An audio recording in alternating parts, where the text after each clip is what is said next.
ये प्रसंग उस समय का है जब भरी सभा में द्रौपदी चीरहरण होता है और गांधारी के सभा में आने के बाद वातावरण थोड़ा अपनी दूसरी दिशा पकड़ लेता है।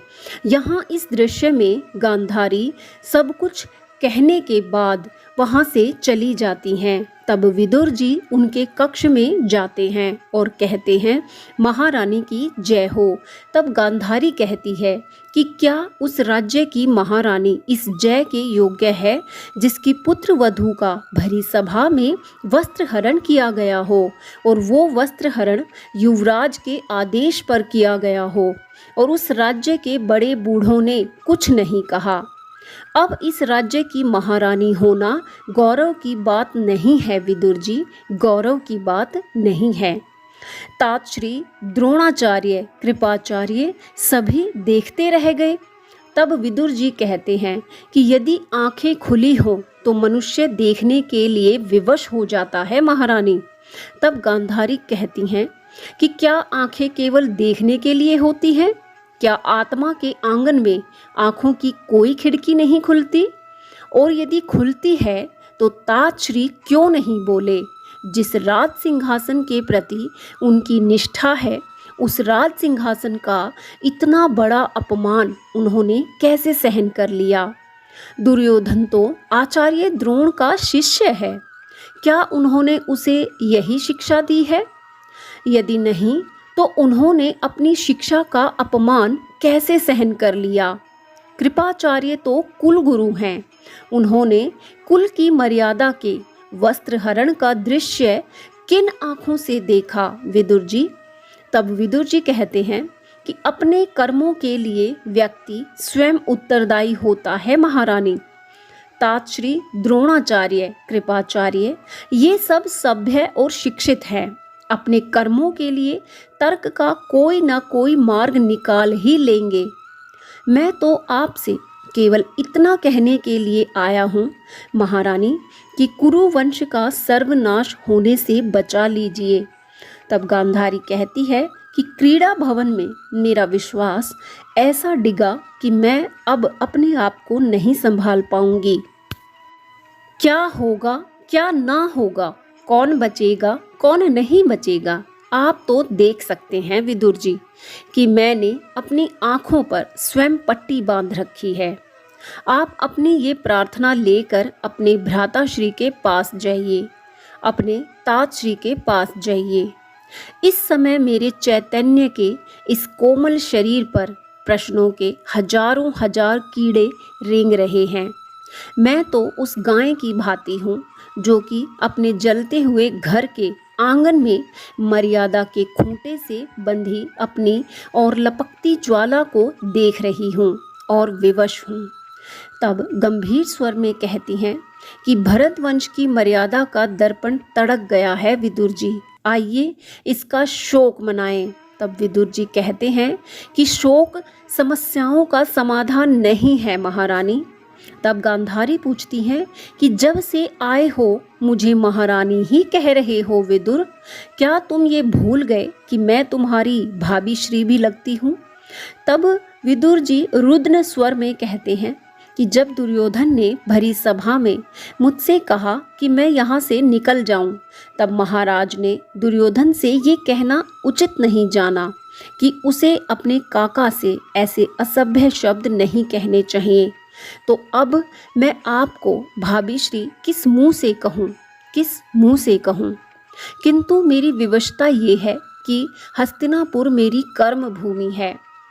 तब गांधारी कहती है, कर्म भूमि है ना विदुर, कारागृह तो नहीं कि जिसके निर्दयी द्वार तुम खोल ही नहीं सकते।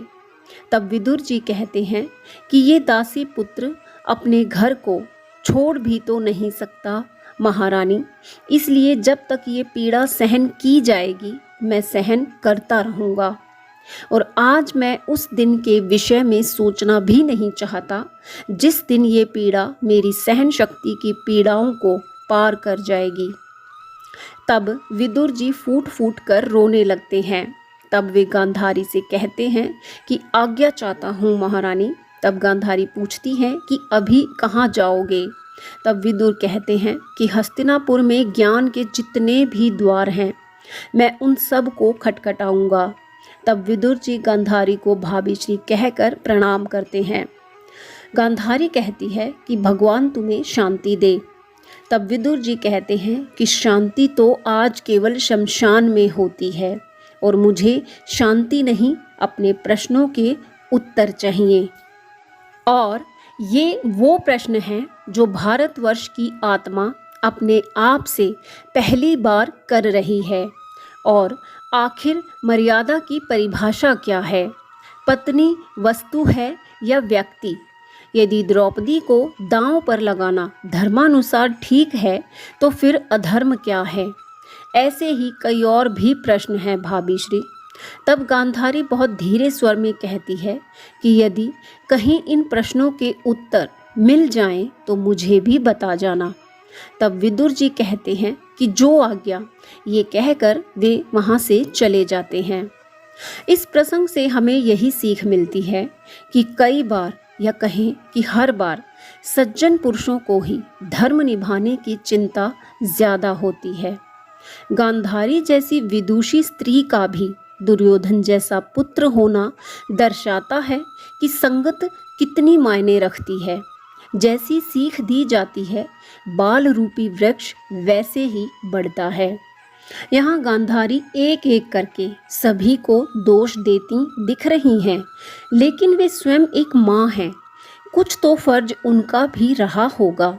उन्होंने क्या दुर्योधन को कुछ भी सिखाने की चेष्टा नहीं की?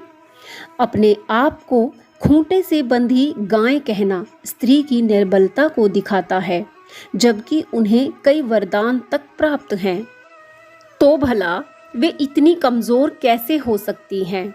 ये सदियों से चली आ रही परंपरा सी प्रतीत होती है कि अपनी गलती या कमज़ोरी को दूसरे का या उसके कर्तव्य का पालन न करना घोषित कर दो, यानी सारा दोष दूसरों पर डाल दो।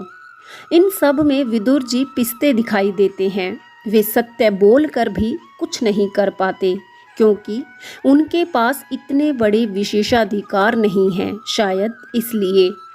आपने क्या सीखा इस कथा से? अपने विचार कमेंट बॉक्स में ज़रूर साझा करें, क्योंकि आपके विचार हमारे लिए बहुत मूल्यवान हैं। उनसे हमें ये पता चलता है कि आप क्या जानना चाहते हैं, आज की पीढ़ी किस ओर जा रही है। और यदि ऐसे ही ज्ञानवर्धक वीडियोस आपको अच्छे लगते हैं तो चैनल को अभी सब्सक्राइब कर लीजिए, क्योंकि हमारे चैनल पर ऐसे ही वीडियोस मिलते रहते हैं। जय श्री कृष्णा।